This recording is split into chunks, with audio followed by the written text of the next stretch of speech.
Hi bro, ഞാൻ ബാംഗ്ലൂരിൽ എത്തി.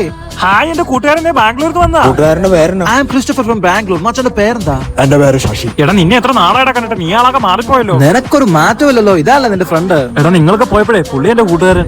എന്നാ ഒരു കുഴപ്പമില്ല ബ്രോ. പോകുന്നതിന് മുന്നേ നമുക്കൊന്ന് കൂടണ്ടേ? നാളെ വൈകിട്ട് ഞാൻ ബാംഗ്ലൂർക്ക് കയറി പോകും. നിനക്ക് ലൈഫ് എക്സ്പ്ലോർ ചെയ്യണമെങ്കിൽ നീ ബ്രോയും കൂട്ടി അങ്ങോട്ട് വാ. ഇന്ന് വൈകിട്ട് നമുക്ക് ഇവിടെ കടയിലും കടിച്ച് പൊളിക്കാം. Okay, set. എന്നാ ശരിടാ, ഞാൻ പോവാ. ഇനി അടുത്ത വരവിന് കാണാം. എന്നാ ശരിടാ, നിന്റെ ഷർട്ടന്മാരിലൊക്കെ എനിക്ക് നന്നായിട്ട് ചേരുന്നുണ്ടല്ലേ? നല്ല ചേർച്ചയുണ്ട്. എന്നാ ശരി, പോയേക്കുവാ. ഹോ, അങ്ങനെ ക്രിസ്റ്റഫറിന്റെ ബാംഗ്ലൂർ എത്തി. ഇനി അവനെ കണ്ടുപിടിക്കണം.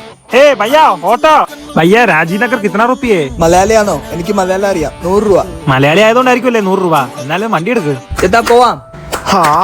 ഇതാരേ കൈകുട്ടി വിളിക്കുന്നേ? ചേട്ടാ അത് ഇവിടുത്തെ ഒരു കേസ് കേട്ടാ, ഒരു 10 രൂപ എടുത്ത് കൊടുത്തു വിട്. ഇന്നാ പൈസ.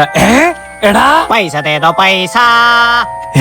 നീ എന്നെ എവിടെ? ഞാൻ നിന്നെ സർപ്രൈസ് ആക്കാൻ വേണ്ടി വന്ന. അപ്പൊ ഇതായിരുന്നല്ലേ നിന്റെ ലക്ഷറി ലൈഫ്? നാട്ടിലുള്ള എല്ലാവരുടെയും വിചാരം ബാംഗ്ലൂർ ഭയങ്കര ലക്ഷറി ലൈഫ് ആണ്. ഇവിടെയുള്ള 99% ആൾക്കാർക്കും ഇത് തന്നെയാ പണി.